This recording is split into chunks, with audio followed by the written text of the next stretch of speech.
Hello. Hello. Monday. Lots It's of Monday. crazy storms. It's still winter, apparently. Yeah, so yesterday it got up to 76 degrees here. And then it was so windy. And we had a wild thunderstorm at night. Got, I think, a few quarters of an inch of rain. And then it's snowing today. Oh. Not much. It's just snowing little fluffies here. But like my sister in Madison got a foot of snow. But how much snow have you gotten at Foxanne? Because like I Said saw that 3 feet. yeah, that's right what I saw, that you guys were getting this crazy snow. And then in the UP, which is where Heather's in-laws are, this morning they had 4.5 feet of snow, and it was still going. And they already had snow on the ground. So her husband went up there, I think 2 weeks ago, and they had snow up to his armpits, and he's 6'1". So, and even if they'd had a little melting, like that snow doesn't just go away all at once. It takes time for that to melt. So on top of all that snow, but the good news is, it's like in Marquette, Minnesota, flooding is not going to be really a thing because that water can just go in the lake. It can go in Lake Superior. And Lake Superior is not going to flood. But yeah, but Foxanne, I don't know. You guys might have some flooding there with all that snow. That's a lot. So Lisa, I'm in Fort Wayne, Indiana. My sister's in Madison, Wisconsin. And then north of Madison is where Foxanne is, a couple hours north of Madison. So Heather's in southern Wisconsin. Foxanne is in like central north Wisconsin. And then her in-laws are in the UP in Marquette. So right on the shore of Lake Superior. So crazy storms, crazy. And there's been lots of tornadoes touching down. And I guess Scotty's under a tornado warning. So it's been very windy here today.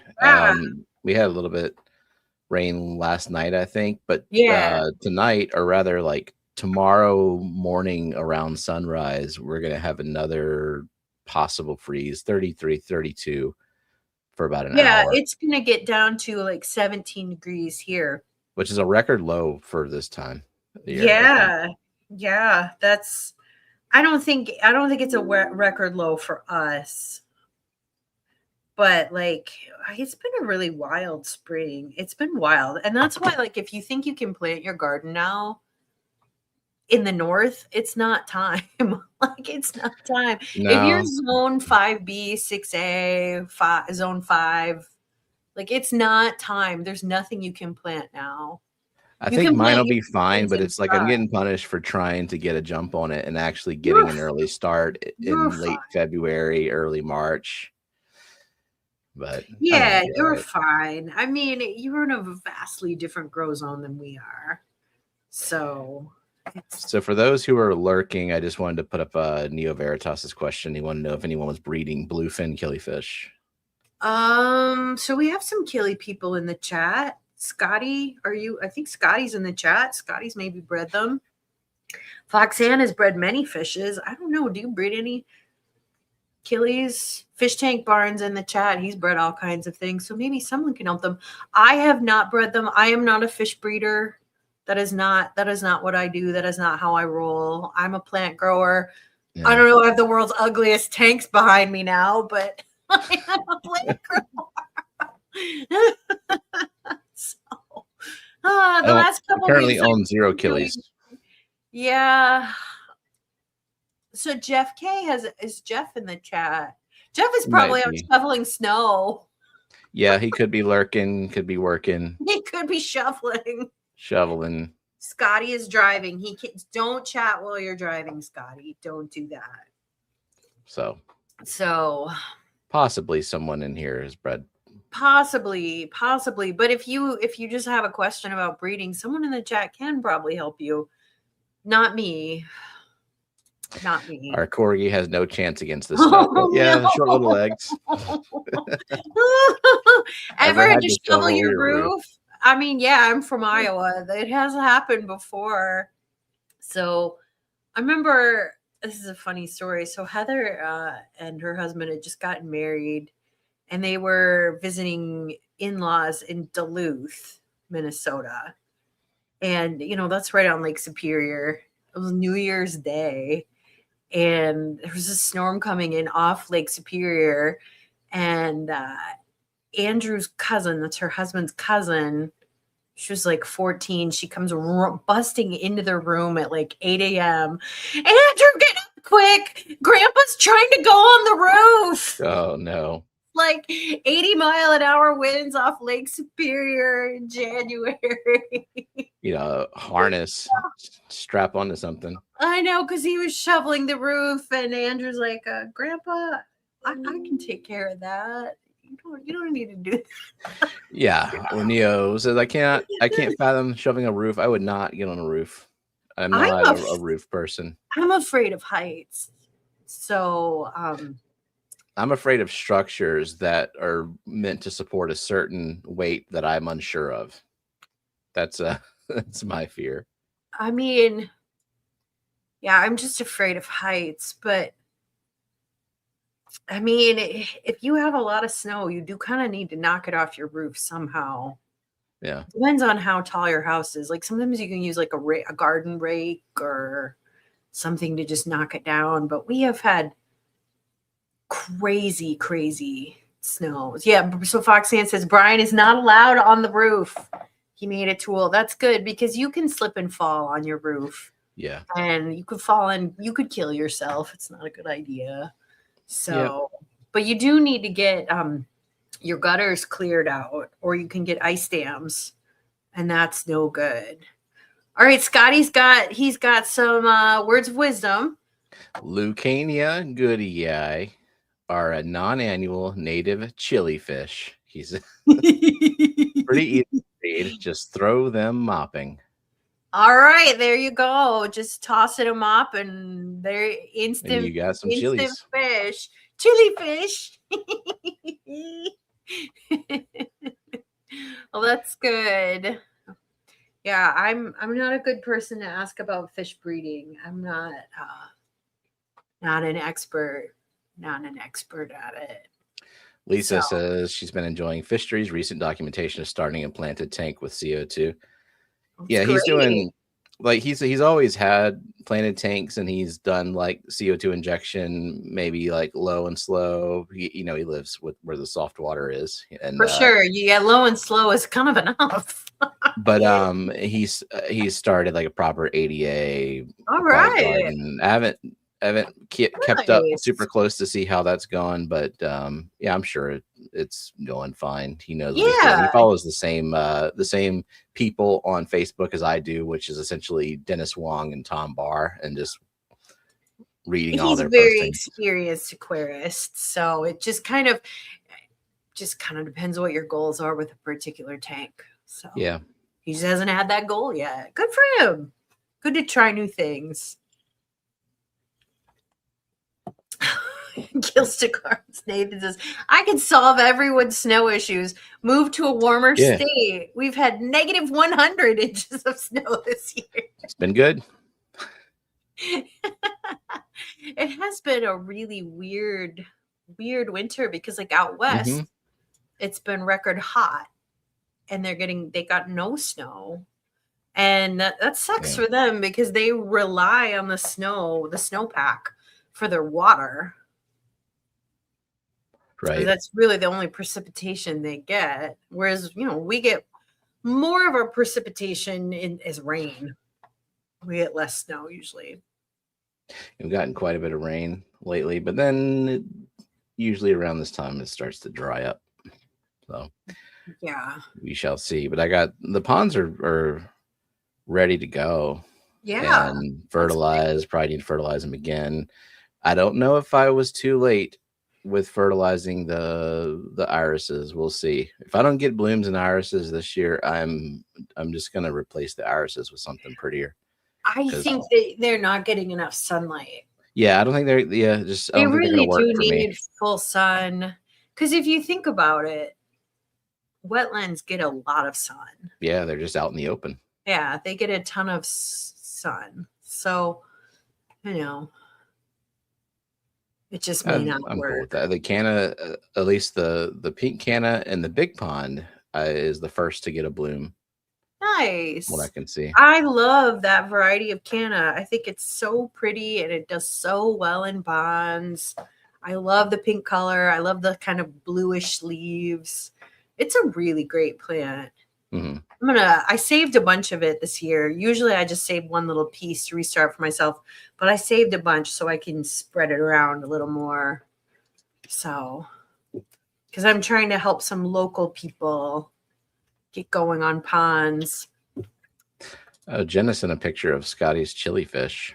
His chili fish. Look how cute that is with its mop. Oh, it's so cute.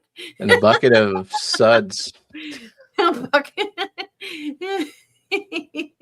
nice. So cute. I love and it. It's AI, so gotta have the coral like structure in the background. Of course, and fish. The plant. It doesn't discriminate. Mm-hmm. That's great. That's great. Oh, here's another person in chat who might have bred them. Sue, have you bred that fish? What was it? What was the name of it? Lucania. What was it? I don't know. Lucania goodii. Lucania goodii. Have you bred it? Any words of wisdom? Scotty says just toss in a mop. So Sue has bred a lot of fish. She's a good breeder. Bluefin killifish is the common name. There you go. Scotty says he wants one. I figured you would have had all the killies by now, Scotty.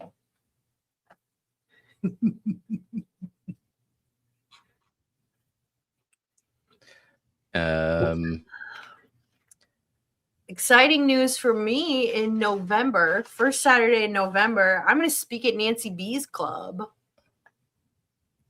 Oh, what did she book you herself personally? She was the middle woman booking me. And did she campaign for you to do your glowfish talk? I didn't. No one has inquired what talk I will give yet, so I don't want to. Can you just pick one? I guess. I don't know. I mean, for my club, I'm doing a pond talk in May. That would be timely. Yeah, and I'm gonna hopefully be able to bring a lot of plants to give to people. So, because it'll just be on pond plants. Because I'm not really like, if they want like koi advice, I'm not really a great person to ask. Like, other than like they'll eat your plants. So yeah, specific the planted pond, the lilies and all that stuff. And you can advise on what fish seem to do fine in there. Sure, like, I can talk about rice fish do great. Your goldfish have been your goldfish are what, like 8 years old now? Gosh, they're like 9 years old. Yeah, 9 years old. Yeah, their ninth winter. They're doing great. I mean, so yeah, and I can talk about rice fish because they're so easy, and I do really like keeping them. But I know a lot of people, they like their ponds mostly for breeding fish, which is great, but it's kind of not my jam. So yeah. Yeah, Zenny, you gotta come up. We'll have so much fun because Jake will be there too. We'd love to see you. I mean, they haven't said what talk I would give, so I don't know, but I would like to give the glowfish talk. It's much more fun talk. But if they want the plants talk, I'll do that. I don't think the plants talk in November is terribly appropriate. But oh yeah, that's true. But it's also a good time for people to go back inside and hook up their CO2. It is a good time. That's true. Your talks are basically on two polarizing subjects: CO2 injection. Some people are afraid of it or just against it for whatever reason, and then glowfish because everyone thinks that they're like these horrible freaks of nature that and shouldn't exist. And like, I don't have glowfish, but I don't really have an issue with them, and it's kind of not a talk advocating people get them. But it's a talk saying like this is why they're important, and this is their place in the hobby, and right. if you don't like them, don't get them. But they're not abusing fish over there. They're not abusing fish. I think those fish are actually cared for better than most fish sold at Petco, because they're expensive fish. So, I think they're great for getting kids interested in the hobby. And those longfin danios are cool. They look really cool. So. I agree. Yeah. So the koi pit, I believe his name is Ty, asking what kind of ponds you have. So all my ponds are above ground. There we go. This is my yard. There's a cat. That's Schnitzel. He's cheating on me with another family right now. This is early in the season. I just planted those. This probably was like in what? May? Late probably May, so, yeah. June. A lot of planters. This was last year, I think, judging by what's planted. Dun, dun, dun. So Lisa says, I don't understand the difference between glow light and glow fish. Oh, so glow light are native, or not native. They're natural fish. Yeah, so, like a glow light texture, glow light danio. Yeah, the Chopre danios. They're a fish from nature. They have a reddish sheen to them, reddish bluish sheen. These are some planters where I grow vegetables, and then this is my pond empire. There's a planter. It was a windy day. So these are my ponds. Yeah, this must have been really early in the year. This probably would have been around May or so. Yeah. But these are my ponds. So that central pond is a permanent structure, and it is a wood box with a bog box that filters into it. And you said it's like a 300 gallon? Yeah, about 275-ish. So there's a goldfish. And those are my goldfish, and they're like 9 years old. It sounds like a good spot to hang out and smoke a blunt. It is not legal in the state of Indiana, I will say, but I smell it all the time in my neighborhood. It's not legal here, and if we go out. I know. I do not partake. It's just not my jam. So, but yeah, this is probably like late May, so things are not really grown in yet. But I like the galvanized steel tubs. I just think they're very attractive. I like them quite a bit, and all of those I empty out in the fall. So that was some irrigation system I tried. Now I have a full irrigation system of everything that I put in, and it's so great. I love it. It's fantastic. So all of my planters have automatic drip irrigation, and my ponds have auto top off, which is also pretty great. So, yeah, that's all the stuff I've planted. So this would have been early in the year. If 1 month later, everything would have exploded in flowers. So, yeah, I'm seeing if you probably posted something after that. Yeah, I posted it. I try to post a few things. So Koi Pit is asking what year-round pond plants do I enjoy? So I really like hardy water lilies. Those are my favorite. There are many, many species. I always try new ones because I want to try them all. There are a lot of miniature varieties that stay really tiny. Oh, those are my strawberries. That's exciting. Yeah, so this is August. So this is everything. Yeah, so this is what it turns into. Like it explodes in growth. And I like lotuses too. Lotuses are so fun. Yeah, Sue says it was hot and dry. Same here. And she had to constantly top off the ponds. So I have drip irrigation in all my planters, and I just put drip lines in all the ponds, and it's awesome. It's awesome. It's so great. It works perfect. So every day they get topped off. Nice. Those are water lilies. That's a canna. So the cannas are not hardy in where I live. They're hardy where Stephen lives. That's an elephant ear. And you can't keep the lotuses year round either. Right. Yes, they are hardy in my grow zone. They're hardy. Oh, they are? All the United States. Yes. You just have to bring them in, right? Mm-mm. No, you just have to sink them? Yep, they stay outside. Yeah. Nice. Cool. Yeah, they're hardy where I live, but and all the water lilies are hardy. They're hardy even in Minnesota. So, yeah, I had trellises this year, my strawberries, all my green stalks. That's my dahlia patch. You can see the dahlias blooming. I love dahlias. They're my favorite. So how did my Pharaoh's mask do? So I decided not to save it, Zenny, because I didn't really think it was all that. Like, it was okay. It was not as exciting as I thought it would be.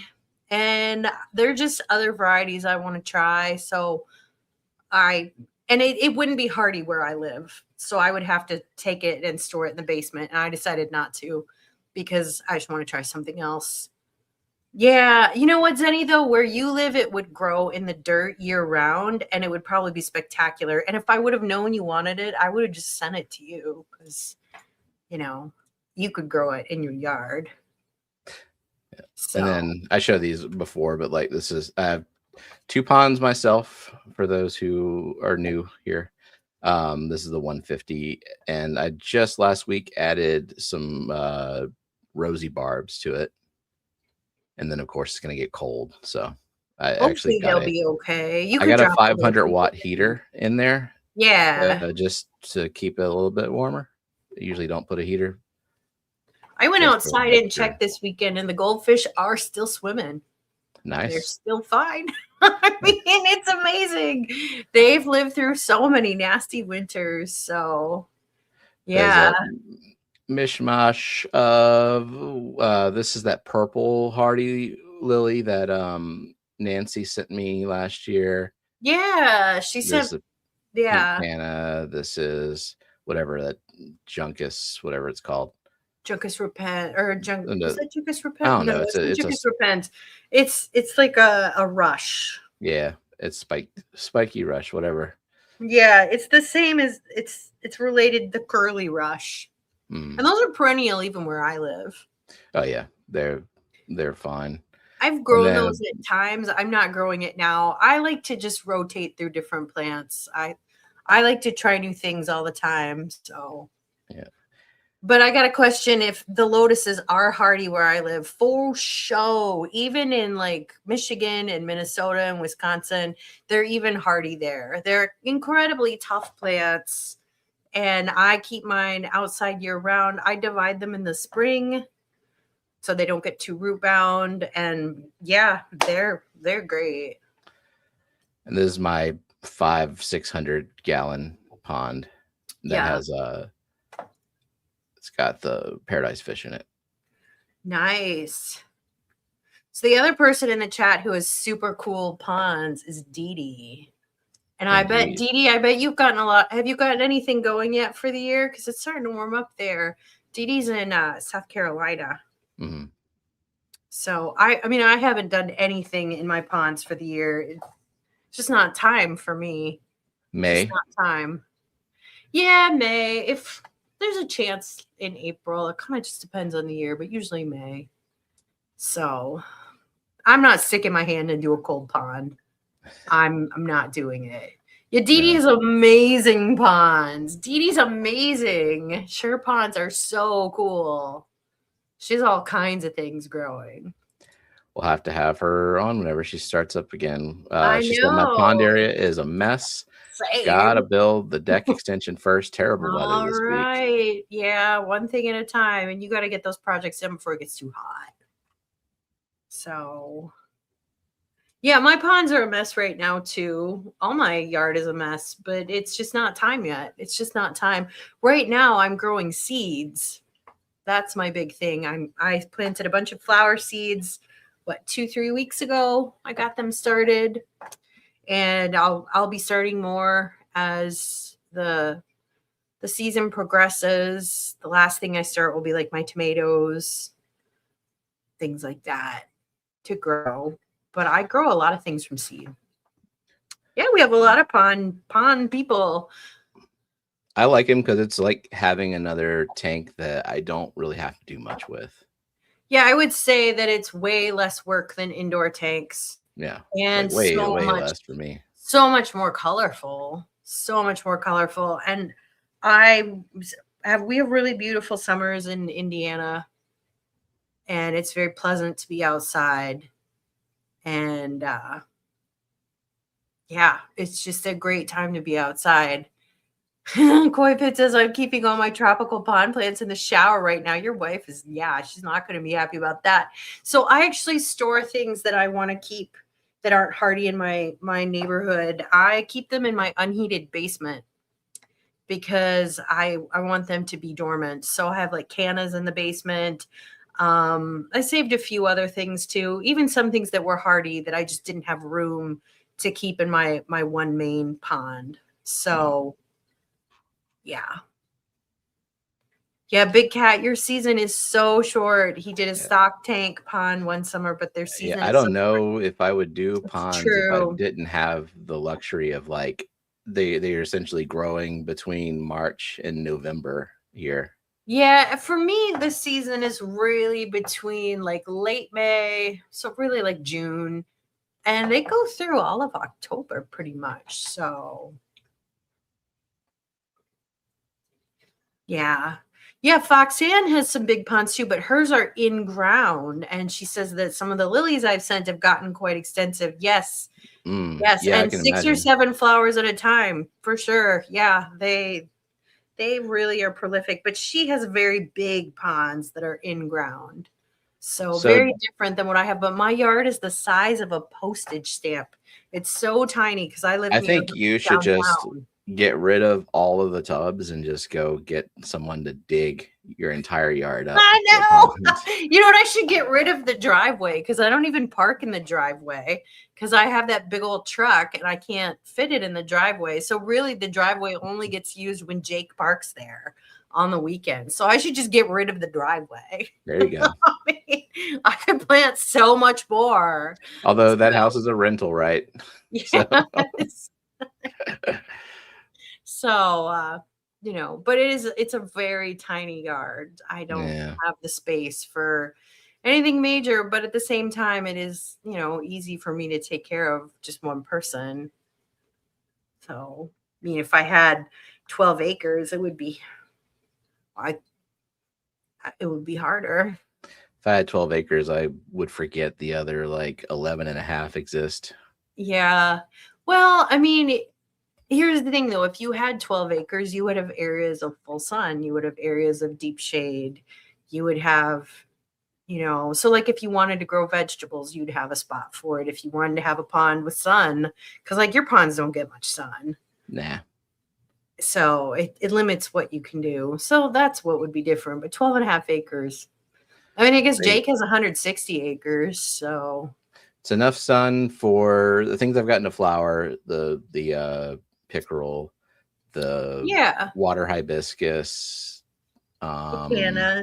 cannas, and lily, and at least the two that I've gotten to grow, the purple lily and the wanbisa. Yeah, I think that red lilies do better in the shade, I've read. And I have a couple of little tiny red ones. A couple of tiny red ones for you to try. So a new variety I did last year was called like Xuefei, Xuefei. And that one I think would do pretty well for you. And it stays really small. So yeah, I'm the opposite of xeriscaping. That's true. Yeah. But I live in a place where, I mean, Fort Wayne is an extreme drought right now, I guess, but usually it rains quite a bit. So Zenny has 10 acres. I didn't know you had so much space. And you don't have a lawn really, because you've replaced it with pond stuff and flowers. So I don't have a lawn at all. There's lawn by the sidewalk. That's it, which is the city property really, because it's the easement. So yeah. Mm-hmm. I didn't know you had so much property, Zenny. She's 10 acres in the country and it's all open land and there's no differentiation or shade anywhere. Yeah, boy, that's so hot down there. It's so hot. I guess if I had that much space, I would plant trees. I grew up on 5 acres and it was like a rite of passage. I had 4 older brothers and they mowed the grass until they got older and moved out, and then I mowed the grass. Yeah. And I decided I don't really want that much land. I grew up on a 1/2 acre and I did not mow the grass. because I had asthma and I was allergic to grass, and so they made my brother do it. Didn't stop my parents from making me. They I made my also brother have do asthma it. and lots of like pollen and ragweed and Yeah, I mean, I guess I don't know. My parents were just like, they make the boy do it. Like he has to do yeah. something. He has to do something to pull his weight. So he had to do it. But I guess did Jake mow the lawn? I guess he must have. Jake did a lot of chores. So but there was a tractor. Yeah, A mowing the big lawn was tractor. probably the most peaceful part of the chore list. Yeah, I mean, he still has a huge tractor, but he still doesn't mow his lawn. He pays his neighbors to do it because he doesn't want to. Yeah, I pay a guy every 2 weeks, even during winter. He'll come with the mower, and during the winter he just chops up the leaves. Wow. So But you know what? Where things you live clear. is so ungodly hot in the summer. I get it. And Yeah. you do have asthma, and it's not good for you to mow. I I get it. mean, it's a lot of the outdoor stuff. If I can outsource it, like we couldn't always afford it, but now Yeah. we can. So that's No, I get cleaning it. the It's gutters so high. and pressure washing the house and mowing the lawn. Yeah, I don't have any interest in that kind of stuff. No, I get it. I've paid people to shovel snow for me before because it's miserable to me. It's miserable. Even though I don't have much walkway to shovel, it's not that much, but I still don't like doing it. Last time there was snow to be shoveled, though, Jake did it. It was good. I didn't have to do it. I don't know if we would even shovel snow. Like we would just be like, we work from home. We're not going anywhere. I've done So, that before. Yeah, I've done that before. I'm like, I can do yoga at home. yeah. I'll just wait till it melts or till Jake gets here. I'm not going to shovel. So, yeah. Jake, oh, Scotty says Jake deserves his own parking spot. Well, I mean, you're not wrong. You're not wrong. He does. Scotty's retirement plans to live with Nancy and Ed. I don't think Nancy wants that. We'd have to ask Ed, but I don't think Nancy wants that. I think she wants to live with her dogs and her Yep. other pets when she gets them, and not you. So you're saying that so living with Nancy and Ed, so Ed and Nancy would also have to move in together, and They then live pretty Scotty. far from one another. Yeah. They live like 3 or 4 hours from one another. It's not close. I will be visiting Nancy though. Maybe Ed will come up. I'll tell him about it because I would love to see Ed. That would be And that's good. in November, right? No, yeah, first Saturday in November. In May, I think the first Saturday, I'm speaking at the club in Southeast Michigan. So it's in Kalamazoo. Speaking there. Southeast Michigan. That's not a Fish Tank Barns Club, is it? No. You already spoke there. Yeah, I already spoke there. And yeah, this is near Kalamazoo. So that would be, so Mike is in the eastern part of the state. This is in the western part of the state, so closer to Chicago. So it's not very far from me, though. It's less than 2 hours, I think, for me to drive there. It's cool. I think an hour and a half, maybe. It's not far. So yeah, I'm going there. And then I don't know, Toledo has mentioned they want me to come back and speak, but I haven't heard anything from them. So you did their CO2 talk. CO2 talk, but they might want me to come give a pond talk. Yeah. So, but I haven't heard anything, so I don't know. Right now, there's only 3 talks definite that I'm doing. My club in May, or my club in May, this other club in May, and I don't even know what I'm going to talk to that club about. Maybe I'll give them the pond talk too. Who knows? Yeah, I mean, this would be a good time, especially up north. Like you go in late spring, get people hyped up for it. There's still time. I think so. I mean, I haven't written that talk yet, so I mean, people know I'm around. I mean, I can come talk at their clubs. I just don't, it's hard for me to like during the week go and talk to a club because it's, yeah, especially if it's a drive. Yeah, I mean, like my club I can talk to during the week. That's like 20 minutes of driving. It's not that big of a deal, but I don't want to drive like 3 hours on a Thursday. Has your club had a meeting lately? I feel like it's been a while. Well, the last 2 meetings I was traveling. The last meeting I was okay. So next week my club has a meeting, so I don't know. Okay, we'll just I don't know cancel what for we'll do next about week. that. Yeah. Yeah. Because it's the third Monday of the month. And so Okay. last month I was visiting you, and the month before that I was in Panama.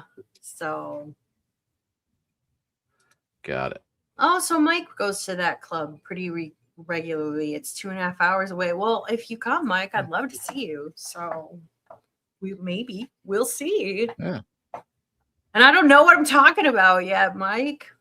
You can put in your vote. What talk do you want to hear? Make it open forum. Like, ask Kelley anything about plants, ponds. And if you ask about fish breeding, I'll say, ask Mike. Yeah. He's right here. There you go. How to make a fish tank barn. There he is.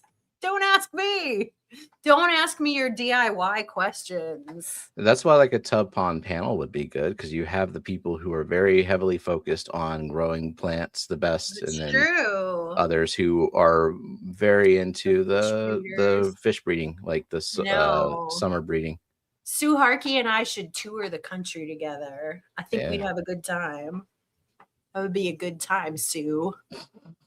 Every time we cancel Wet Your Plants, Nancy is off work, and she sees no. I mean, we could do a 45-minute one. I don't know. We'll have to see. But just a little teaser for Nancy, then. Yeah. I know. I mean, I want Nancy to have more days off. It feels like Nancy doesn't have enough days off. Nancy should do less of her job. If she has to work the Saturday that you're going to be there for the club.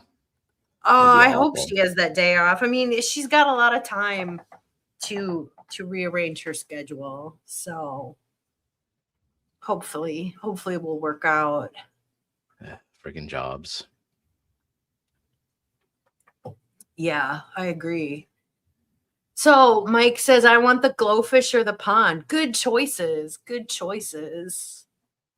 I mean, the pond talk isn't written yet, but I have a lot of things to say about pond. Yeah, like it's not going to take you that long. No, it's not, because I've taken a lot of pictures over the years, like of how to divide plants. And I've already made I've made a couple of guides, like Word documents on how to grow lotuses and water lilies. So I'll talk about that and different plants I grow, and just like when I set it up and how I set it up and how I fertilize.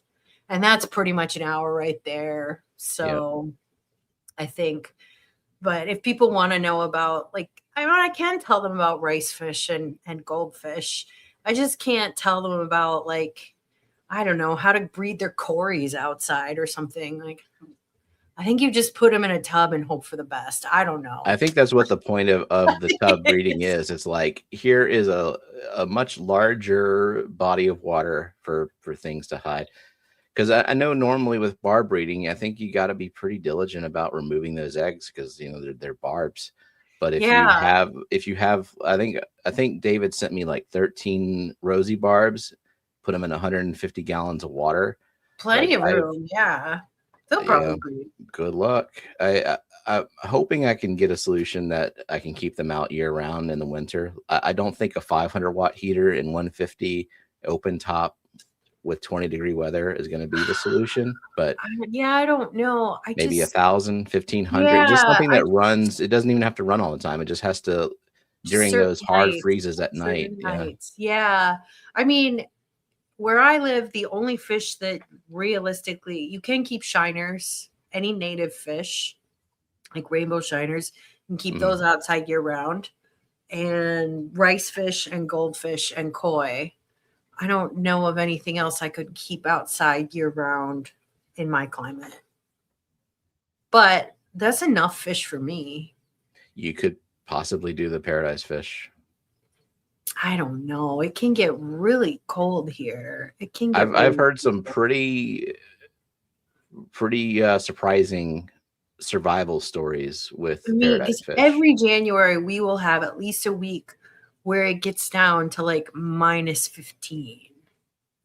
So, what is my favorite rainbow fish? Boy, that's hard. It really is. Yeah. It's really hard. I think it's the turquoise ones. I think because the males and females are really pretty, and the kamakas are really pretty too. Yeah. Well, For the me, it's Kai is really pretty. Those are just start naming all pretty. the ones you have as your favorite. I know the Cinergos are pretty Because good. you have like there's so many. You got to have a lot. prioritize the I ones that you want know. to keep. So they end up being your favorites. I think the turquoise though. Those are Turquoise are nice. pretty great. I don't know.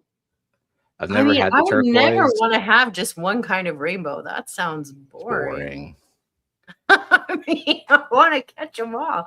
Cinnamon Girl says turquoise is hers. Good choice. Kamakas. Good I do choice. like. The I've never had Kamakas are- turquoise. I do like the kamakas, and Yeah, the I Kamakas my are good. kalitawa. You know, too. I like blue fish. I don't really like red. It's just not a color I'm very drawn to. Like I never wear red clothing.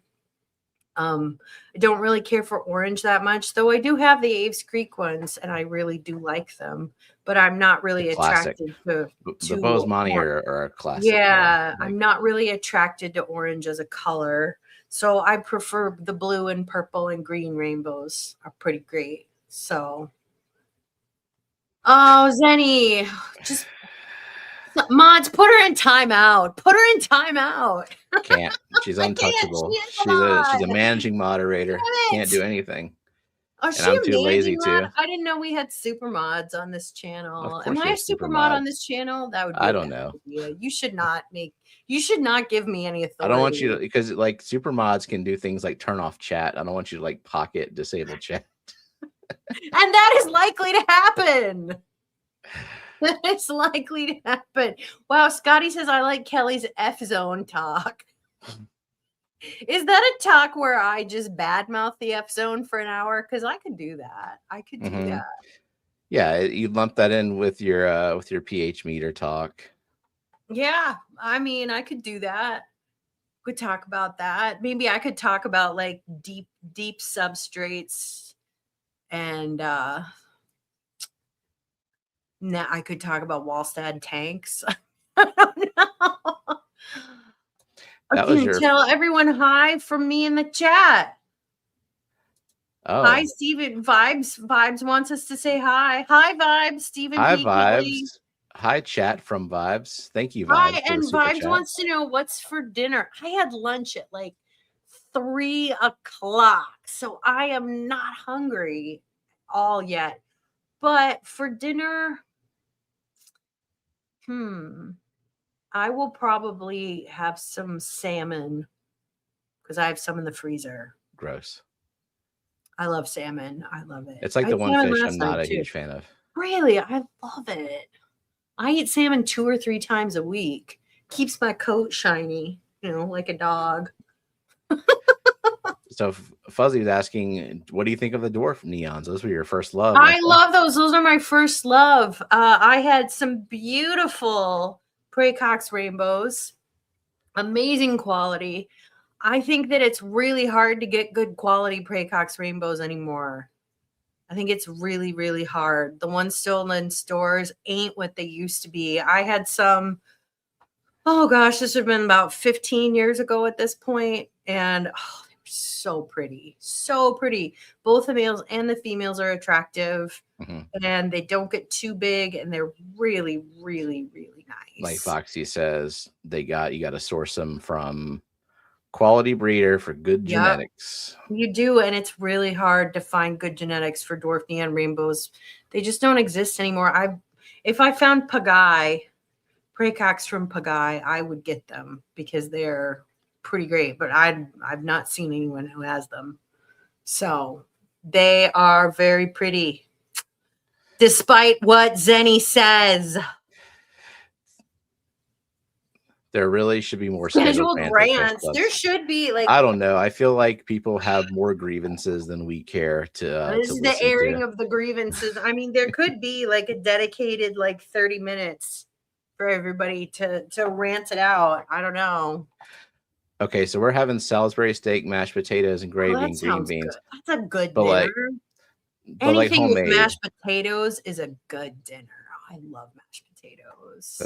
That's the components of like a frozen dinner, but it's not a frozen dinner. That sounds like a good dinner. I would eat that. Yeah, I like when she makes that.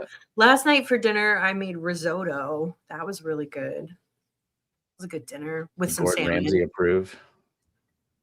I mean, probably not. I don't know, but he's kind of an asshole. Yeah, kind of.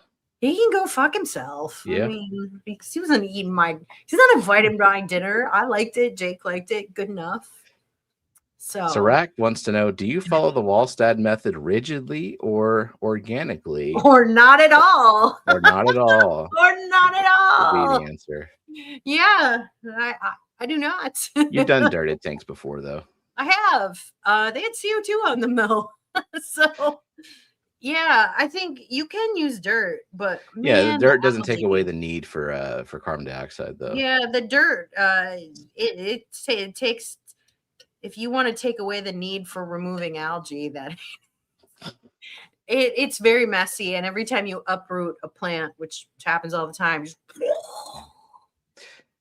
dirt everywhere. So it's not for me. I really like aquasoils. I think they're worth the money. I would say, though, if you want to save costs, you don't need to use aquasoil and you can have a beautiful tank, but I do really like them. If I didn't want to pay for aquasoil, I would recommend Black Diamond Sand. I think it works really well. It's very, very cheap. Just fertilize the water column. Yep. Optionally do root tabs. Yep. But I mean, the most important thing is just a consistent carbon source. Agreed. That makes gardening easier, and you don't have, like, if you inject CO2, you don't have to like do any of the magical methods that people talk about, like it just works. Dirt and sand and no filter. And, no, it just works. It just works. So, I mean, tanks behind me notwithstanding, they're kind of ugly at the moment because, like, the past 3 weeks, I just done a quick water change and that's it. I haven't done anything else. I haven't even scraped the glass. Yeah, I refilled my CO2. Got that going on Sunday. So it's going. But sometimes you just don't have the headspace to do all the things you want in your tanks. So you just do a water change and that's it. Water change, feed the fish. Water change, feed the fish. That's been me for a while. My head will go to one tank and I'll obsess over that one to fix it. And I'll kind of just, the other ones will be on autopilot, just, the water changes.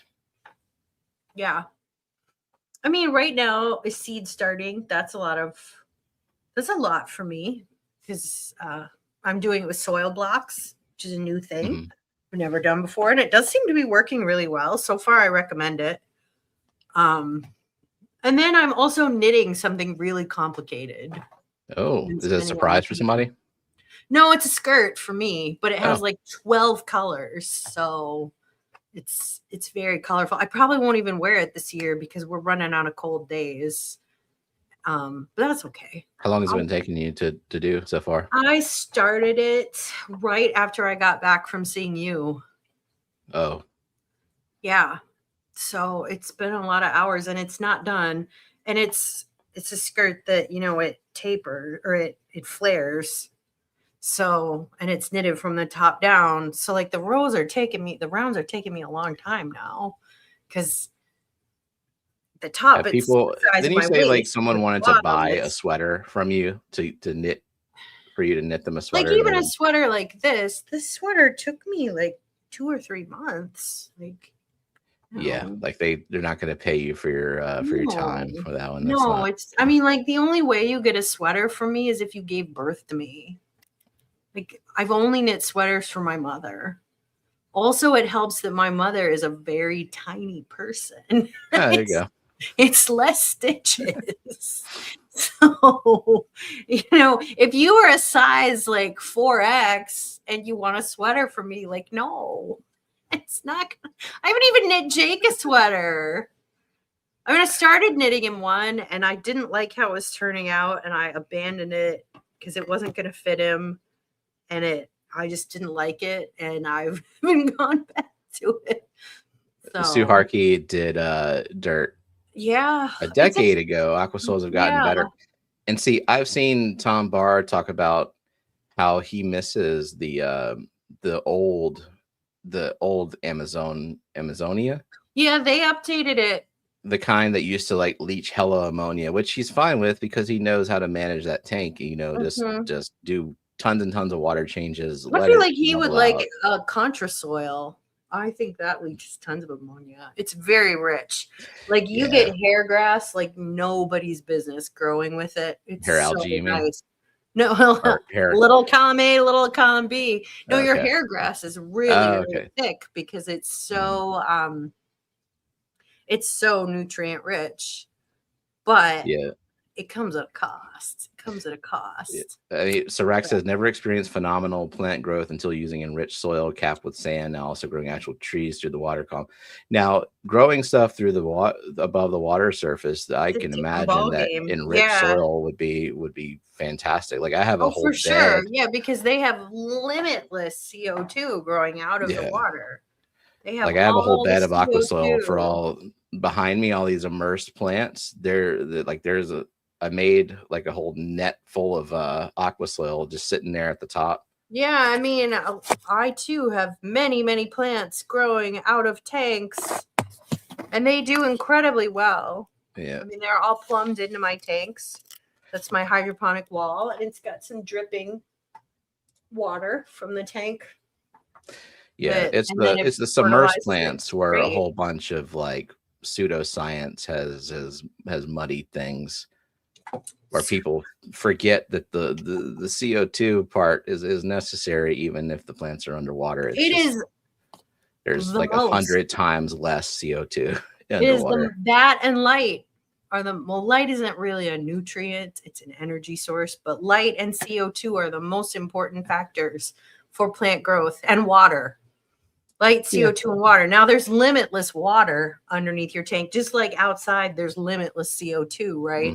But the number one thing you think about when you garden, water. Like, am I overwatering? Am I underwatering? Is it getting enough water? Is it standing in water and it shouldn't be?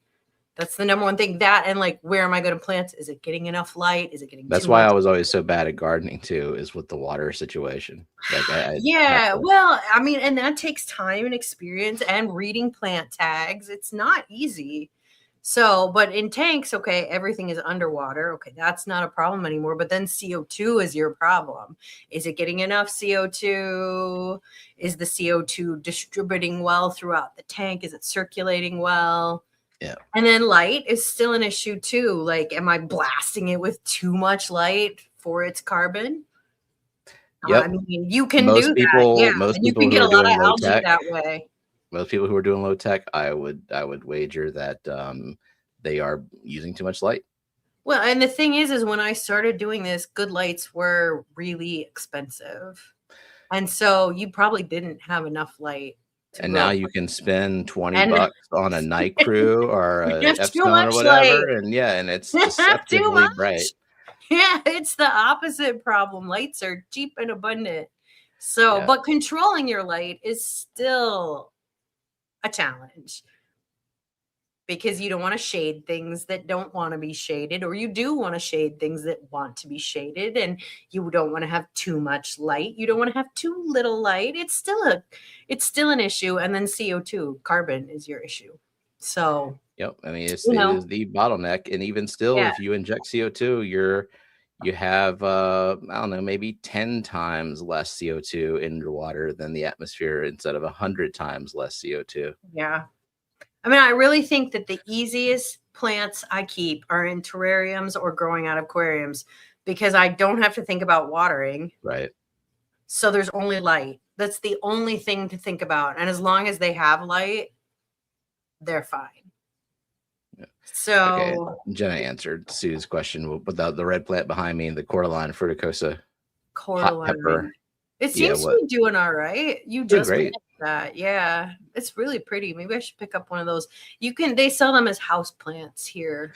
Yeah, I this think one is people, just as long as you don't get the crown, like keep the crown wet. Just Mhm. put the roots in there. There's fine. I had to support it a little bit because it's top heavy and I can't bury it very deep.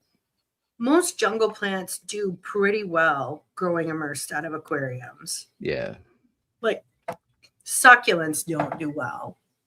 They're not going to do well. But jungle plants do.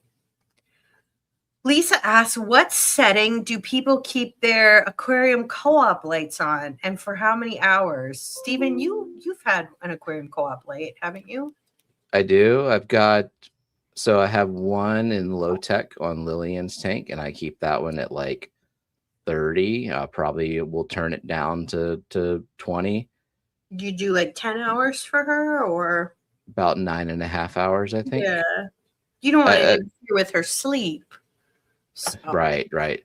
And I have 2 on the plant farm that's right there, down there. Mm-hmm. And I keep those at like 50 or 60. And I have one on a 16-gallon that I keep at like maybe 30 or 40 that has CO2 injection.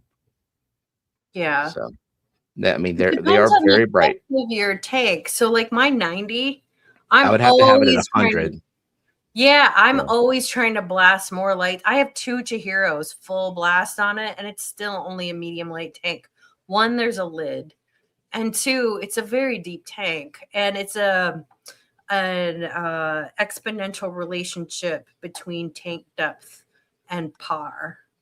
So shallow tanks like a 40 breeder, I turn my lights down to about 60%. They're Chihiros, but this one, like, it's never enough. It's never enough.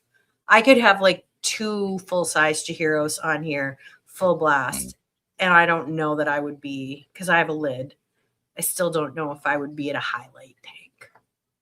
So it just really depends on the tank. Highlight tanks are overrated, honestly. Yeah, it's the knife edge that you're going at. Right, because you can have all the plant mass and no algae because of the plant mass, but if it's still just this constant super high level of energy input, and it will teach you have to really keep up with everything. You got to get all the mulm off the substrate, off the surfaces of the leaves. You got to shake them all out. You got to do really big, constant, regular water changes. Plus with your fertilization. And you got to fertilize the crap out of it. Yeah, I don't keep any of my tanks highlight. Increasing demand across the board. Right. Yeah. So it just depends on your tank and what you want to do. So, question about, you're setting up a 55-gallon and you want that shimmer effect. So what you need for that is point source lighting, like a pendant. Mm-hmm. Oh, who used to make those? Kessel. And they're needlessly expensive. They're have really that shimmer, but they're stupid expensive. But that's what does it, is point source lighting. Yep. Yeah, and I'm not aware of any other point source pendants. They're probably out there. I'm sure there's Kessel knockoffs. I bet Higer has tried. I'm sure, and those probably would be fine. Yeah, but Higer would be the type of company that would take that technology, but they would build like really shitty housing around it, and then they wouldn't put the proper cooling in there. And it would just be kind of okay for about 6 months. But the Kessel lights are so expensive for what they are. They really are. I mean, compared to like a Chihiro's light, which it's a good light. You get what you pay for. So, but if you really want shimmer, you need point source lighting. So and now, I mean, Weak Aqua and possibly Chihiro's. Weak Aqua for sure does make pendant lights. I did not know that. I don't know how. I did not know that. I mean, they probably would be pretty powerful. I was thinking about getting one for a bowl, but I think I'm just gonna get rid of the bowl. Yeah, so you would probably need for pendants probably like, I want to say like 3 or 4 of them across. AI lighting. AI is another lighting company that does them too. Okay. So yeah, just look for pendants, bright as hell pendant lights. Yep, and that'll do it. That'll give you, if that shimmer is what you want. Yeah. All right. Stephen in Singapore asks, is it beneficial using good quality lighting systems for terrestrial plants? Currently just using shop lights. So it depends on what plants. The plants that I need the most intense lighting for are my seeds that I'm starting. They need very intense lighting. And even then I only use cheap lights and it's fine. You can even put them in a south window and they're okay. For house plants that are jungle plants, they just don't need that much light to begin with. A window is fine usually. And if you don't have good window light, a cheapo plant light or a shop light is fine. Yeah, let me pull up what I have. Yeah, they are low light plants. I have little clip-on lights. You see this? This is a clip-on light. And it's a cheapo $20 Amazon light. And it's fine. It's more than enough. Think about it. The reason why we need such intense lighting in our aquariums is because it has to go through the water column, which scatters a lot of the light. Whereas this just needs to go through air. Yeah, cheapo lights. That's all you need. I use cheapo lights for my terrariums. For my seed starting, I am using pretty cheap lights. I might get some better ones. You just need to have them really close to the seeds, like 2 or 3 inches from the top of the pot. And then I it's have enough. I have 2 of these that are on the plant mass growing behind me. Yeah, and that's what I use too. 4 lights total. I have 2 of them. I have 1 on each side of the aquarium here, and then I have 2 of them for my my hydroponic wall. They also get window light too. So like, and if I had these in front of a south facing window, I probably wouldn't even have a light. It would be fine. Like my office is this room right here, and it is south facing, and it gets tons and tons of sunlight. And the plants I have in the window, they're fine. They're getting tons of light. So it kind of just depends what you want to do. Now, if you want to grow plants that outside need full sun, you can't give, there's not enough sun you can give that you can do there. Like if you want to grow a tomato plant, let's say in the house, it's really hard to get enough light for them. You have to like shell out big bucks because full sun It'd be outside, cheaper to have my trees removed probably. Yeah, it would be cheaper. So it just depends what you want to do. But for house plants, a window light is fine. A cheapo light is fine. Yeah, and I've repurposed some aquarium lights that I don't use anymore. Oh, I've done that too. Yeah, I've got some over my seedlings. I'm sure there's a bunch of different brands of this that are the same. This one's the famous brand Gooing Top, you know. Yeah, there's so many cheap plant lights that are fine, and shop lights are fine. I have a cheap Nicrew light over some of my seedlings, and it works great because it's so bright. So it's fine. I don't think that it's necessary to spend a lot of money on houseplant lights at all. And if you have good window light, it's usually fine.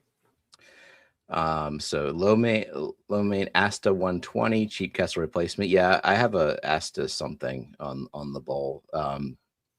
So yeah, that's an option. Jason from Primetime Aquatics has a Kessel alternative in a video. Forgot the brand. Andy Carson raises a good point. Shimmer is possible if the filter is adjustable so that the surface of the water ripples. I do have actually a lowish light tank where there's some shimmer effect because I have the surface ripple. My surface like a very heavy here, but it's a heavy ripple on that one. It's a shallow tank. Like you can see, like the surface is rippling here. But I wouldn't call that a shimmer. Really. Nothing compared to the to what those pendant Kessel. Do. I just wouldn't call it that. Yeah, AI Kessel, etc. I mean, they do look cool. He says basement tomatoes. It's a phrase I've never heard before. I mean, these things are not legal in my state to grow tomatoes in your house. It's not legal. No, don't do it. Yeah, AI aqua elimination. Yeah. So there you go. Yeah, it's just looking for point source lighting. Point source lighting. Yeah. I mean, I'm not really in the market for new lights. I spent all those money to get Chihiro's lights. I'm kind of good. Now, if I get new lights, all I'm doing is I'm replacing the terrible Fluval 3.0s. I think that I'm going to repurpose my Fluval 3.0s for seed starting. They're good lights for that. They're bright, yeah. Yeah, they're bright. I mean, the only problem is the shelf that I use in my room is not it's not long enough. But if I replace it with like a wire rack, just zip tie it to it and it would work fine. So I might do that. Here's the Lamini that I got. Asta 20. Got it 2022, still works fine. I got the Bluetooth or Wi-Fi attachment for it to control it with the app. I mean, this is the 20. They have brighter ones. I have like little ring lights, little house plants. They're like a ring pendant. I have those over terrariums. They work. Those are my office. Yeah, so like this is the A120, $110. I mean, yeah, like it looks pretty like it's bright. Well. It's pretty bright. I wouldn't do that over a terrarium. I would not spend that kind of money on a terrarium. It's just not necessary. Nah. Oh, so Stephen in Singapore says, by the way, we just got confirmation this weekend as a new house owner in Sevastopol, California. Wow. Yeah, mentioned that on Friday. They're pretty much starting over because, you know, like imagine just trying to bring all your furniture and decor. Yeah, all that way. Are you permanently moving to the United States? I know your wife she's a US citizen. She's from the United States. That's pretty exciting that you're both moving to California. Wow. Would I choose Sevastopol, California of all the places in the United States? I don't know. I don't know anything about it. Would I pick Fort Wayne, Indiana? No, I would not. I would not. I would not choose that. That's not what I would pick.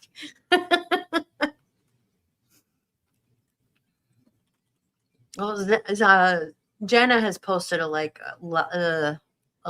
of what she thinks your pendant is. So no, that's well, I showed the pendant light, the Week Aqua Z. Is that what I have? I don't even remember. Let me see if she's right.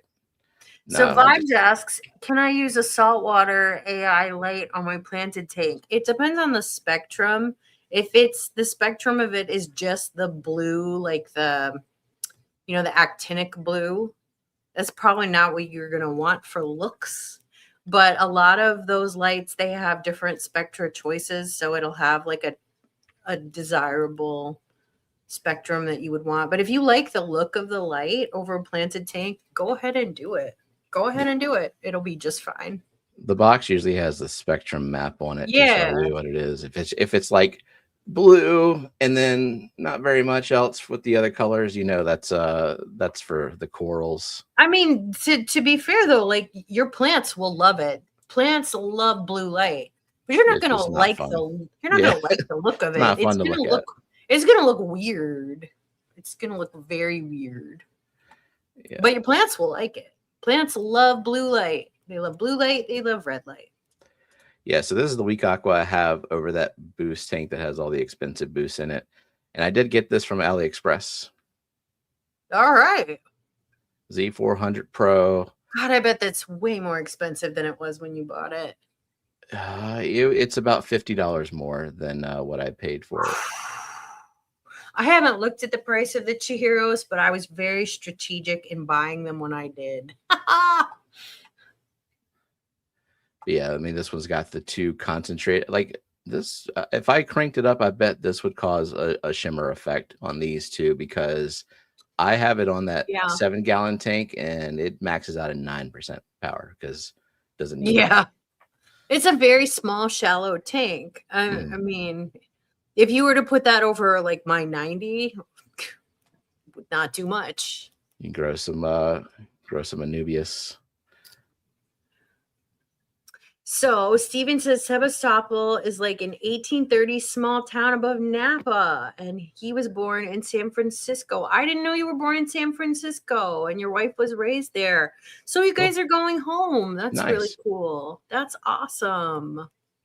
Well, welcome home. But yeah, you're gonna have to buy a lot of stuff. But Steven and I can send you aquarium plants when you get going, and I can send you pond Absolutely. plants for your future pond. One thing at a time, though. Maybe you're not ready to dig your pond yet.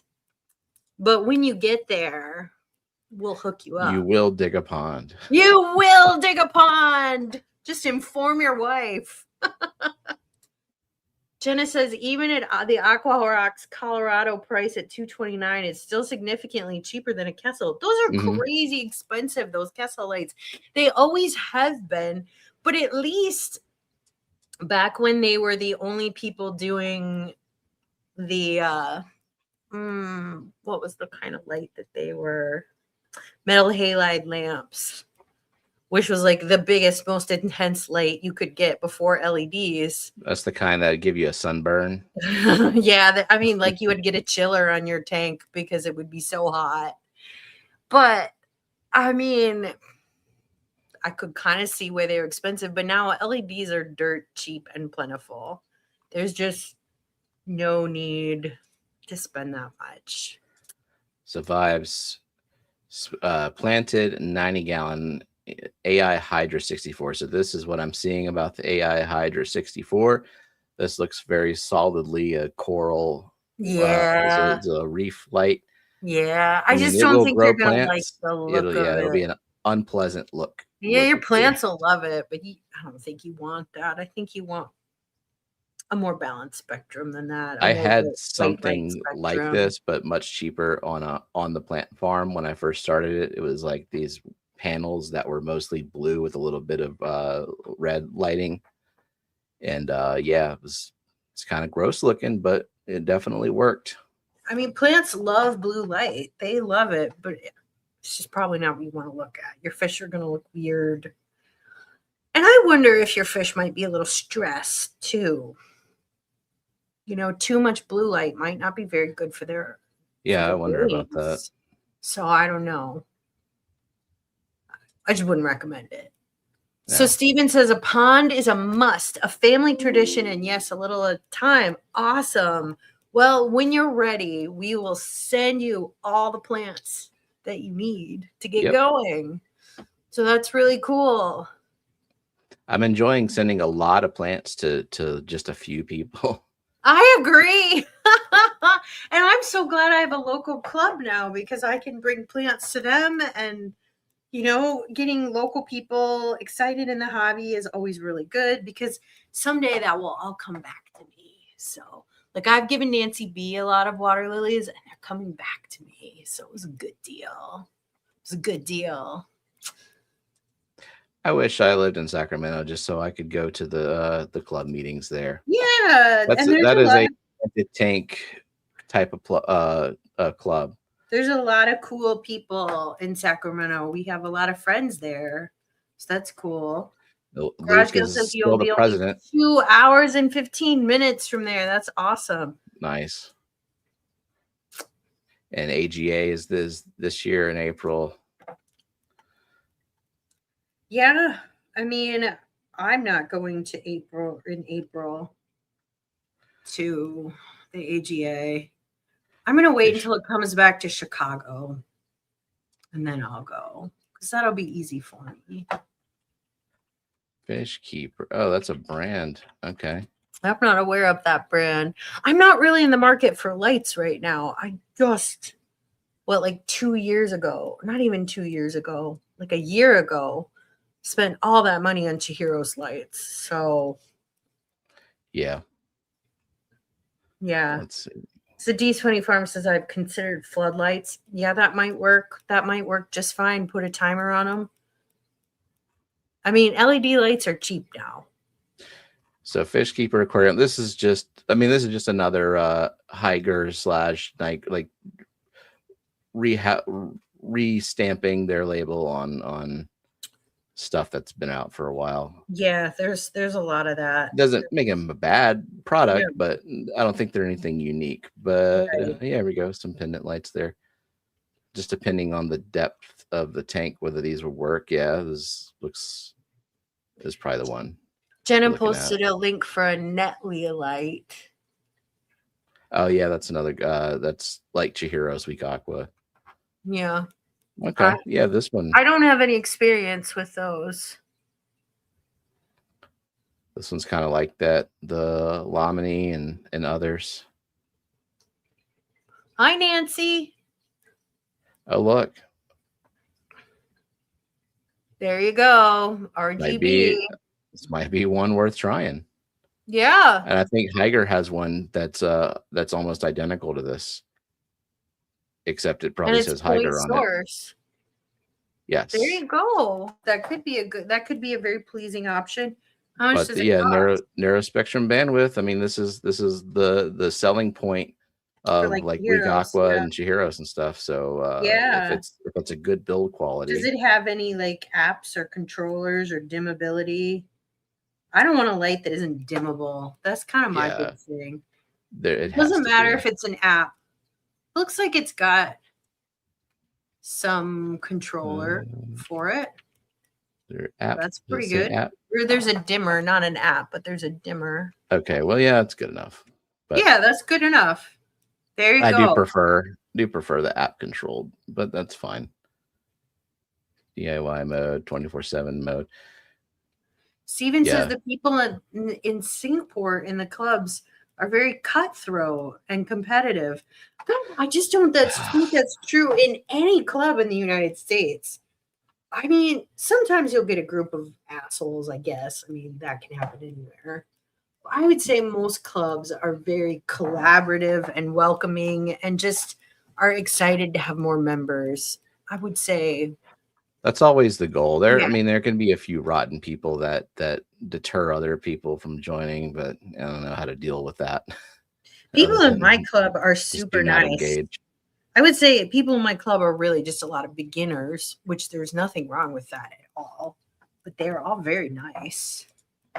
See, advantages and disadvantages of raising an aquarium light. More light spread.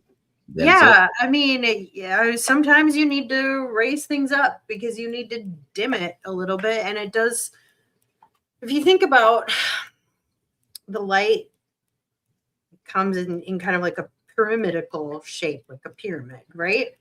And so if you've got your tank really close to your light, okay, it's not going to be spread very far. But if you raise it up, you have a greater spread of the light. Especially some that have the lenses that are meant to like be more on point, you know.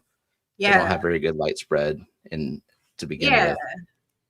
Yeah, and they're very aesthetically pleasing also to have your lights hanging above your tank. It's kind of a nice look. Yeah, to have multiple pendant lights on a tank like that. I do like that look. It is a good look. So there's that too. Is there a too low trimming of Italian Val? I mean, it's kind of not, in my opinion, it's not a plant that's meant to be trimmed because it grows from a rosette. Yeah, I mean, I don't think you're not going to kill it. Like, no. I feel like if you want to keep it in check, you should pull it. Like, just thin it out. Pull it and get rid of it. If the height's a concern, like if it's growing and then it's just kind of bending over the top of the tank, it's kind of what it's meant to do. And you can trim it if you try to give it a haircut. Those leaves that you give a haircut die in some amount of time, and not always like rapidly, but they don't last. And I would choose a different plant. I would choose a shorter plant if it's too tall. They do make a shorter Val, but or you could try a Sagittaria because honestly, Sagittaria gets kind of good luck finding Sagittaria labeled correctly. The dwarf. Oh, that's true. Yeah. Well, that's why I was going to say dwarf Sagittaria doesn't stay very dwarf in my experience. So I have some that does, some that doesn't. From eBay, from co-op, from the local fish store. Yeah. I would say for your Italian Val, make sure you don't accidentally have Vallisneria americanus because that's really big. That gets several feet long. You could try a crypt is kind of a nicer choice, maybe. That stays a little shorter. Crypt spiralis. I mean, it does get long, but it takes a little longer. And also it doesn't get, I don't think it gets quite as long. So no. So I would try a different plant, but I just don't think vals are a plant I would trim. Thin, yes. Yes. Because it will take over your tank. Zen said, I had to not only have a dimmer, but had to hang my prism from the ceiling because certain times a year when the sun comes through the back window, even 20% is too high. Yeah, I mean, and that can definitely happen. I mean, especially if you have a south-facing window. So there's a window over here by my tank, but it is east-facing, and my neighbor's garage is right there. So it's pretty dim, like not a whole lot of light is really coming in. It's not an issue. But like if you have them by a south-facing window, like it can be a lot certain times of the day, especially. And the other issue where you live, Zenny, is your tank can get pretty hot in the sun. Because I know, like, my office is a south-facing window. A hot room can get really hot when the sun is coming in the afternoon. It can get kind of unpleasant. Nathan said a few years ago, the club here was rotten to the core. Don't know exact details, but heard nothing but bad things about the people in charge. Thankfully, all those people are no longer a part of it, and it's good. I mean, club drama is a thing. Club drama is a thing because humans can be very dramatic. So you can have that everywhere. I guess all the clubs that I've been a part of, which is a grand total of 2, have been pretty nice. I mean, pretty nice experiences with nice people. So, but club drama is a thing. I mean, I've heard and it doesn't, it's like not even a lot of people. And yeah, it's true. You know, a few bad apples can really spoil the barrel. It is a true statement. You know, if you have like one asshole on your board, it can be bad. It can be bad. So. And they can be insulted by like the slightest thing of just like not being included or feel like they deserve more power and responsibility, and they will go out of their way to like even though they don't want to do any work. I mean, or like we've seen issues where like a lot of money has been embezzled. So I mean, there Fish are club money embezzlement should be punishable by death. Like how much money? I mean, it's also just not that much money in the grand exactly like things. Like I'm always just trying to think of ways like how can I just give my club more money? Like, yeah, because I want them to spread the hobby, and you know, if clubs have more money, they can bring in better speakers. They can do more projects in the community. They can do outreach with kids, help getting kids in the hobby. So, yeah. So Sue says people are keyboard warriors, but clubs are more helpful and encouraging. I would agree with that. In-person people are better behaved than online, I would say. But even still, notwithstanding, people are pretty nice here. So right. Ultimately, you have to love your tank. That is a true statement. Also, I would say I've had mostly positive experiences with clubs.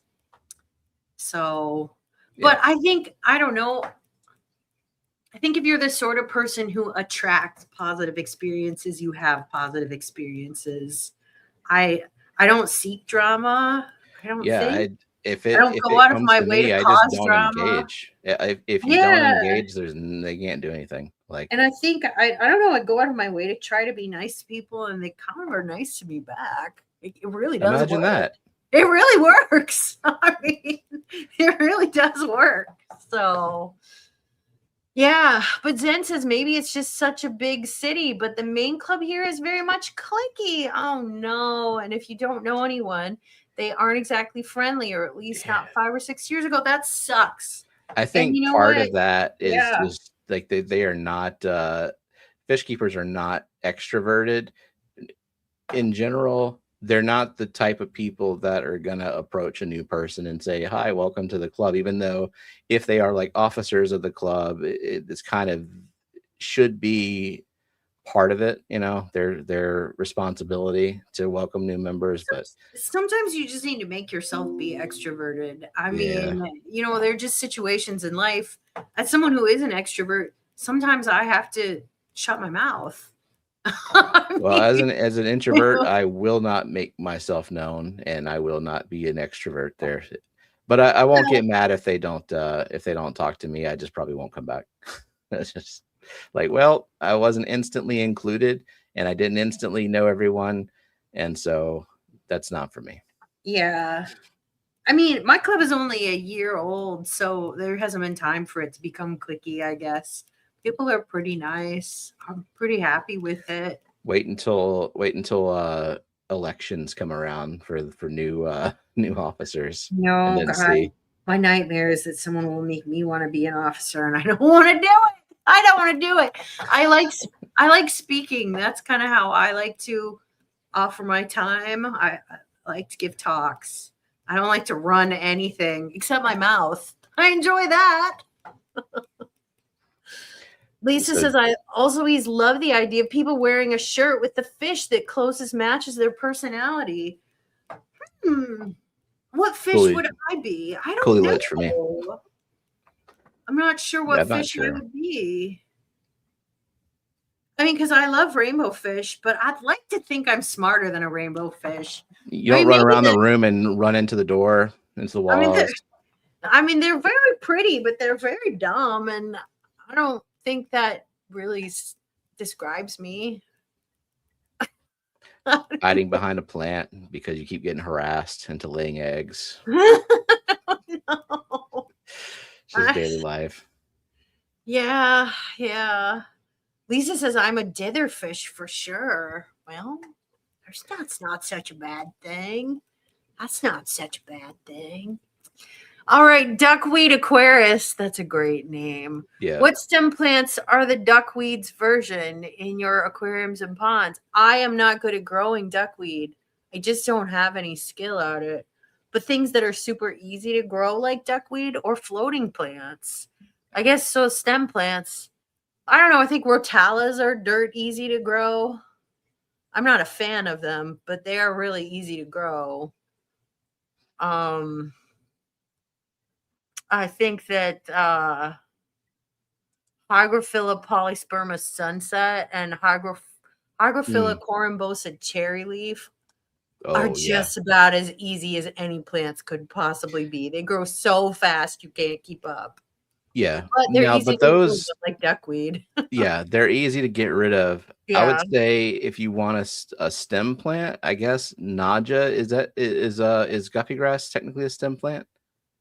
I guess, yeah. And that's one that breaks off into little pieces and makes itself difficult to completely eradicate. I've never kept. And it grows like crazy.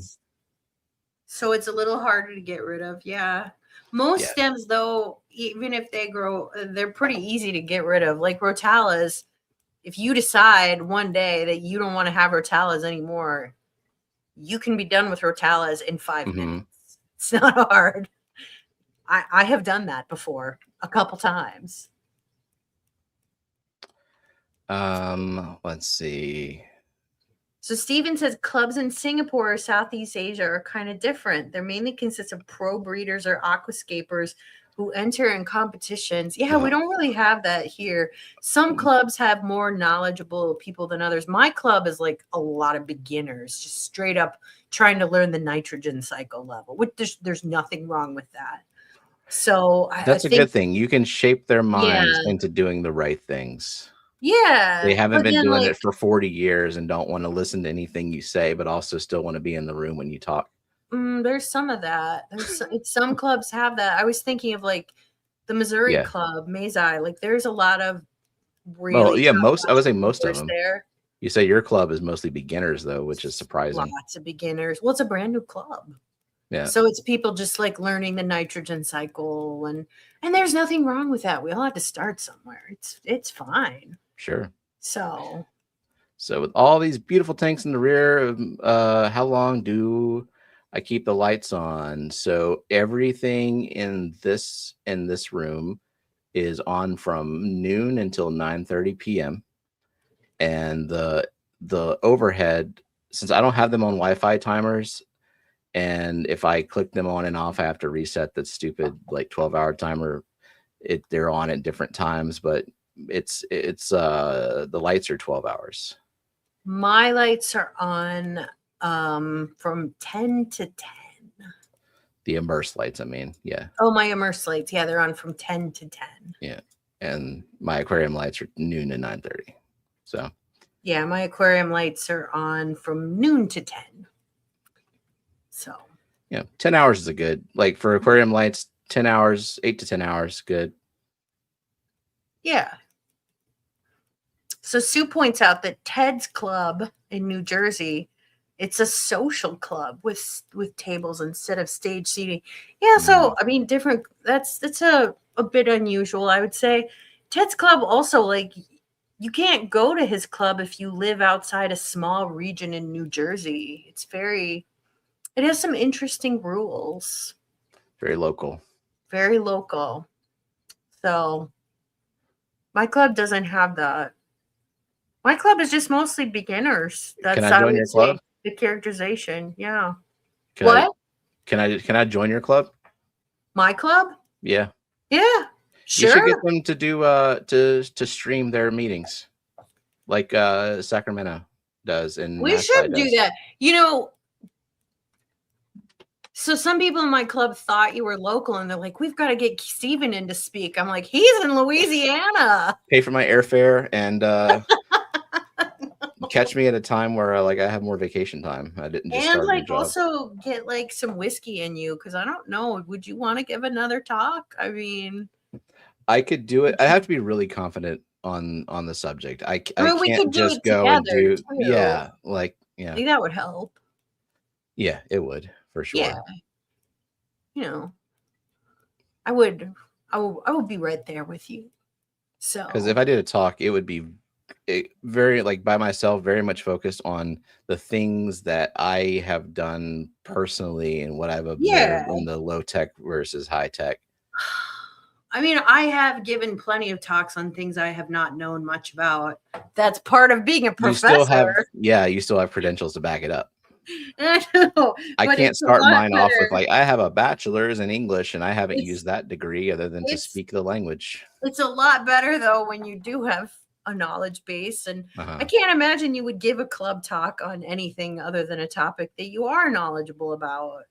I can't imagine either, but yet. Why would you do that? I would never do that. It's like, I'm never going to give a talk on fish breeding. I mean, it would be a very short talk. I would just give a list of people you should ask your questions to, and that's it. I really just don't know anything. So that's not what I do. But I have topics I can talk about. So, you know. So is there a fish that's uber anxious, also a hoarder, somewhat crafty and fun? Like Ariel, the Little Mermaid. Look at this crap. Isn't it neat? Wouldn't you think my collection's complete? No, I'd sing that when I was in 7th grade. I mean, would I speak at the Nashville Club for a bottle of Tennessee whiskey? I mean, if you come up to Tennessee, I would come down there to see you. I mean, we could give the talk together. We should all congregate in Tennessee one day. We should. It's a beautiful state. It's a beautiful state. Let's not go there in July, though, or August. No. It's really hot then. I mean, I'd be fine with it. But... let's go in April. That's a good time to go. Private plane or commercial? As long as I have my own sleeping pod. Sleeping pod. Because it's so exhausting to fly from Louisiana to Tennessee. Was it like 2 hours? You need a nap. Probably fly direct from Baton Rouge. You need a nap. I mean, Scotty, I'm going to speak there in November. You should road trip to see. We'll hang out with you. Plush Possum, that's a name I love. I'm a possum fan. It's been snowing all day here in Middle Tennessee. It was almost 80 degrees Saturday. This weather's insane. It's just crazy. It's just crazy. I mean, that snow is not really going to stick, though, because we've been having snow here, and it's not. I don't think it's really accumulating. The ground was too warm. So Scotty is going to Tennessee in June. I did not know that. Oh, that's right. There's that thing. Isn't there some Well, big that's Kentucky. thing? Yeah, that's the Nancy B. Bash. The Nancy B. Bash. The Bluegrass Bash. And that's in June, right? Yeah. I don't want to go to a fish club thing in June.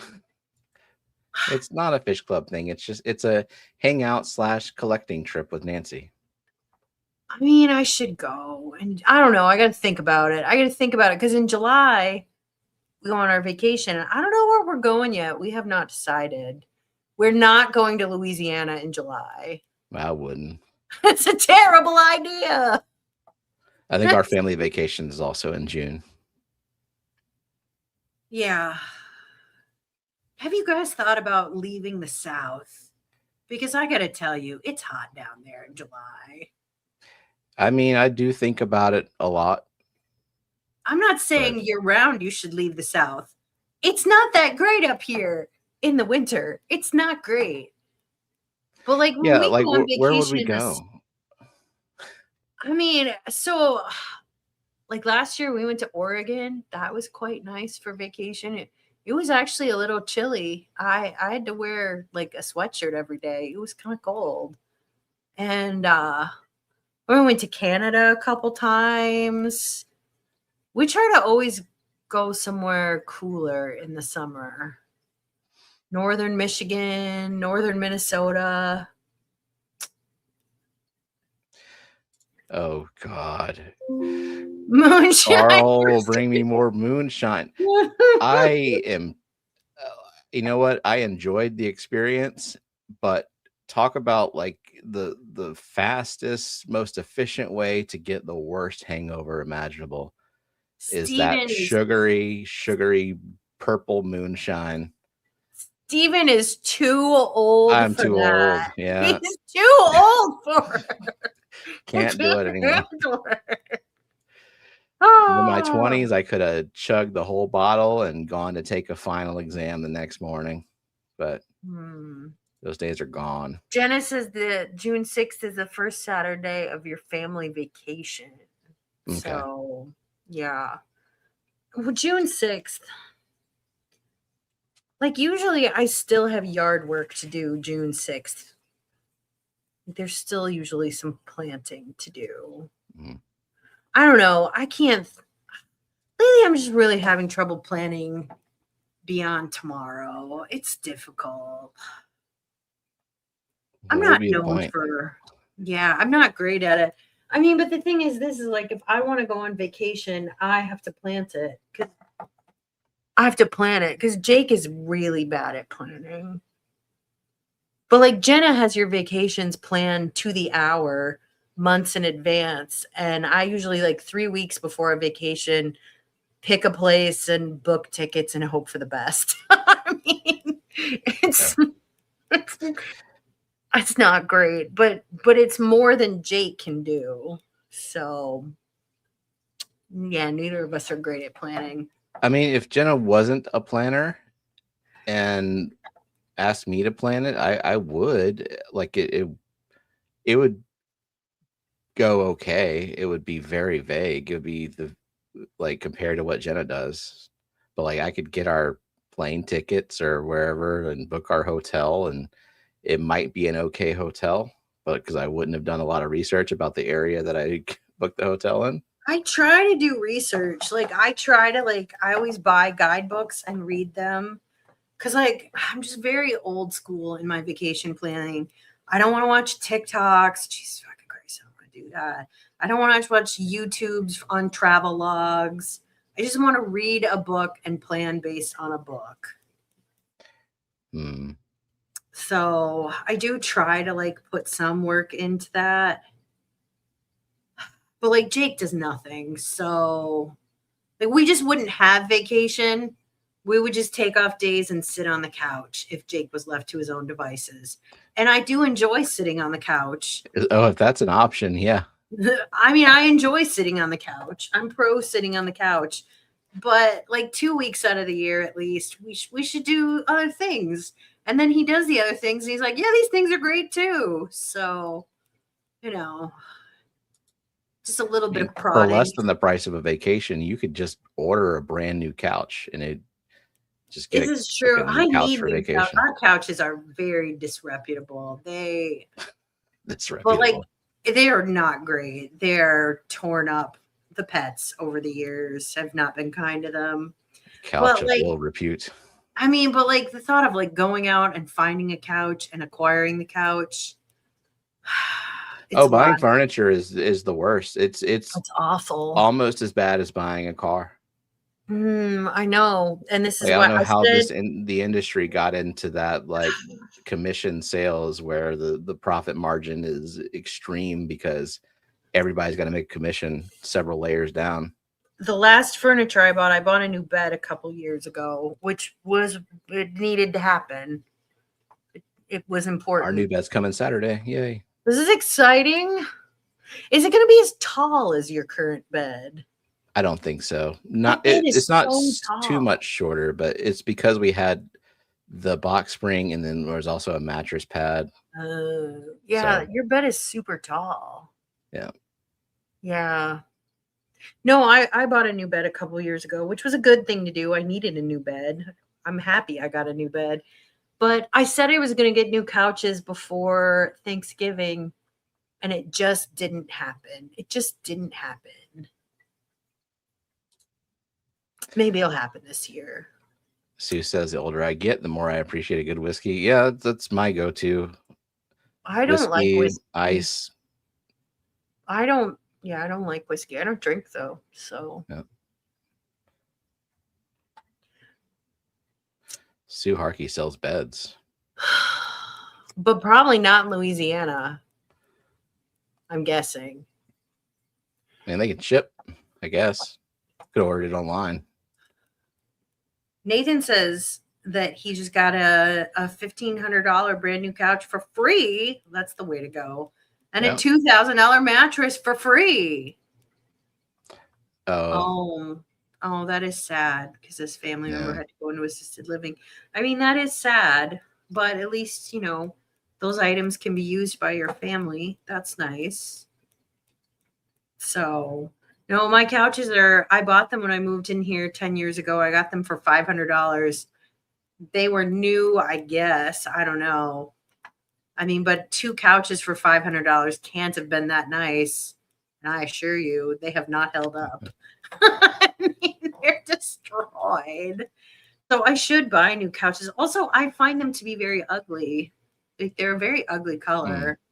But I had no money when I got them. So I was just glad. We got our first apartment. We took a couch that I think Jenna's mom had inherited, and we thrifted another couch. I think we've all had some really nasty ass couches over the years. I think most people have had that. Like, it's a thing. Some mismatched thrift couches. Yeah. I mean, my couches match, but they're not.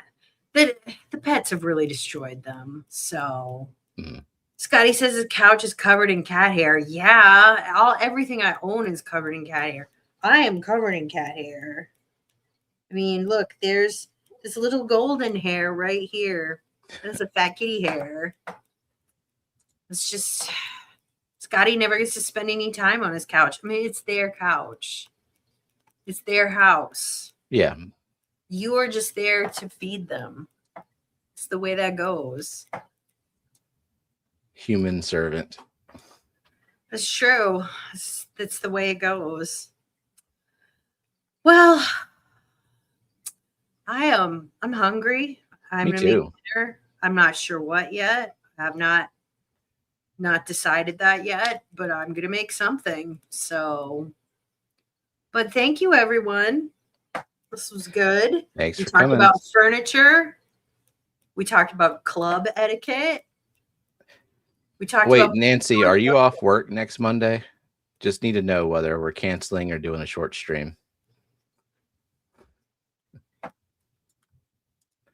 because yeah, you have your club meeting next week. So. I'm pretty sure. Let me check. Hang on. Okay. Is it the 3rd Monday of the month? 1, 2. Ooh, no, the meeting is today. I missed it. Oh no. Okay. I guess we can stream. Well, it's always next month. It's always next month. Well, it's going to be a normal stream next week, so Nancy probably does have to work. Nancy says it's a secret whether she works or not. You know who has to work next Monday? I have to work next Monday. It's no secret. I have to work next Monday. It's not a federal holiday. I have to work.